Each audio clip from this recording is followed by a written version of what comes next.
Les jours passent et la disparition du petit Émile, 2 ans et demi, continue de susciter beaucoup d'intérêt. Nos confrères de Nice Matin sont partis enquêter en plein cœur du village où a disparu l'enfant, évoquant alors une piste désolante dévoilée par un inconnu. Le 8 juillet dernier dans le Haut-Vernay, hameau des Alpes de Haute-Provence, le petit Émile, 2 ans et demi, échappait à la surveillance de ses grands-parents après une sieste. Depuis, il est introuvable. Et les chances de le retrouver vivant sont minimes. Les gendarmes, présents sur le terrain depuis plusieurs semaines maintenant, tentent toujours de comprendre ce qu'il s'est passé, dans l'espoir d'offrir à la famille de l'enfant un heureux dénouement. Cette disparition a provoqué une véritable curiosité chez tout le monde, ce qui a notamment conduit François Balic, maire du Vernay, à interdire l'accès du hameau jusqu'à la fin du mois. Une décision prise dans l'optique d'éviter un tourisme malveillant et de permettre aux habitants de retrouver un certain calme. Ce qui n'empêche malheureusement pas certains hurluberlus, comme les appellent nos confrères de Nice Matin qui sont partis enquêter sur cette affaire au cœur de la commune, d'appeler la mairie en prétendant savoir où se trouve le petit.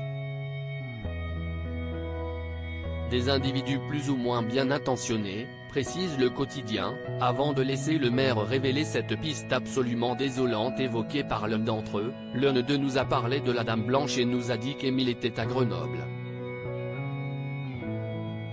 Attaque de loups, chute, homicide, enlèvement. Des pistes diverses et variées ont déjà été évoquées depuis la disparition du petit garçon. Sans qu'aucune d'entre elles ne fasse l'unanimité. Même si d'après nos confrères de BFM TV, un profil de coupable idéal aurait été identifié par les enquêteurs.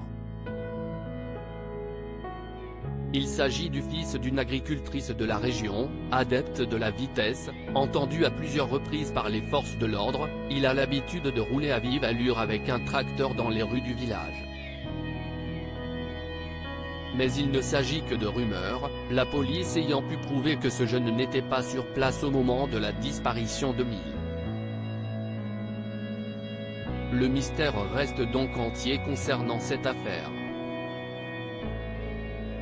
Ce qui n'arrange pas vraiment les habitants du Vernay, qui se seraient bien passés de ce fait divers, eux qui ont déjà été marqués par plusieurs actualités dramatiques ces dernières années.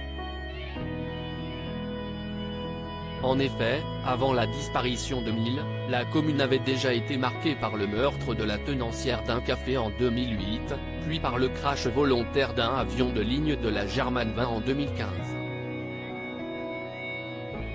Le village, si est avant tout le bonheur, les vacances. Ce n'est pas que la médiatisation qu'on en fait, expliquait récemment pour BFM TV un ami des grands-parents d'Émile.